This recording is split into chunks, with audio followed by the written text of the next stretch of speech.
नमस्कार, मैं हूं फिरोज शानी और आप मेरे साथ देख रहे हैं लोक मंत्र।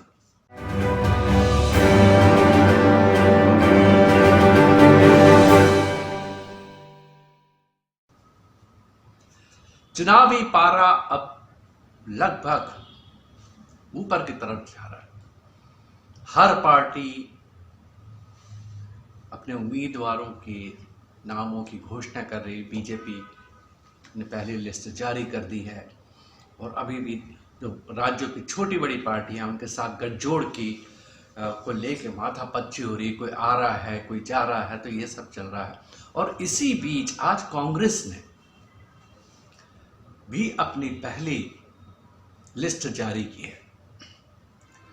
39 उम्मीदवारों की लिस्ट जारी की है और ये जो लिस्ट है इसमें जो सबसे ज़्यादा जो उम्मीदवार हैं वो केरल में है, साउथ की तरफ है। मतलब इसमें 17 उम्मीदवारों का नाम उन्होंने रखा है। लेकिन जो सबसे बड़ी चीज़ है, जो सबसे बड़ी खबर है वो ये है कि जिसको लेके एक सस्पेंस बना हुआ, अभी भी बना हुआ, मैं तो ये कहूँगा कि राहुल गांधी कहाँ से लड़ेंगे। तो अल्टीमेटली आज की लिस्ट में ये तय हो गया कि राहुल गांधी वायनाड से तो लड़ेंगे ही, जो केरल में है। दूसरी बात यह है कि छत्तीसगढ़ के भूतपूर्व मुख्यमंत्री भूपेश बघेल राजनांदगांव से उनको खड़ा किया जा रहा है। और आपको बता दूं कि राजनांदगांव जो है वो रमन सिंह का गढ़ माना जाता है। तो इस तरह से उन्होंने सीधे सीधे कांग्रेस ने रमन सिंह को वहाँ पे चुनौती दी है। बहरहाल, लेकिन हम फिर आते हैं लिस्ट में तो बहुत से हैं। अगर मैं बात करूँ तो कर्नाटक के 7 उम्मीदवारों की घोषणा हुई है और तेलंगाना में 4 हैं, त्रिपुरा में 1 है। इसी तरह से कुछ नॉर्थ ईस्ट में भी इस तरह से कुछ सीट 1-1, 2-2 इस तरह की बातें हुई हैं। लेकिन जो सबसे बड़ा जो प्रश्न है, जो सबके दिमाग में और जिस पर लेकर चर्चा होती रही है कि क्या राहुल गांधी उत्तर प्रदेश को छोड़ रहे हैं।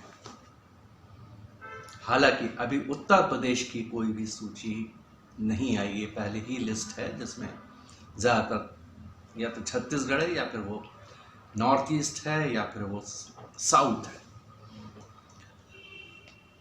खबर ये भी थी कि अमेठी से राहुल गांधी लड़ेंगे और वो स्मृति ईरानी को चुनौती देंगे, जहां से पिछली बार स्मृति ईरानी ने उन्होंने बड़े मार्जिन से हराया था। बड़ी शर्मनाक सी हार थी।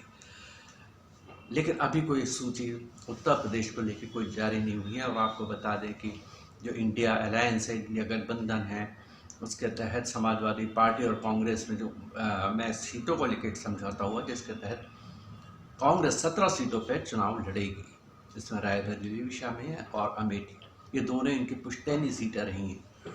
तो खबर यह है कि हो सकता है कि रायबरेली से प्रियंका गांधी लड़ें और अमेठी से राहुल गांधी लड़ें।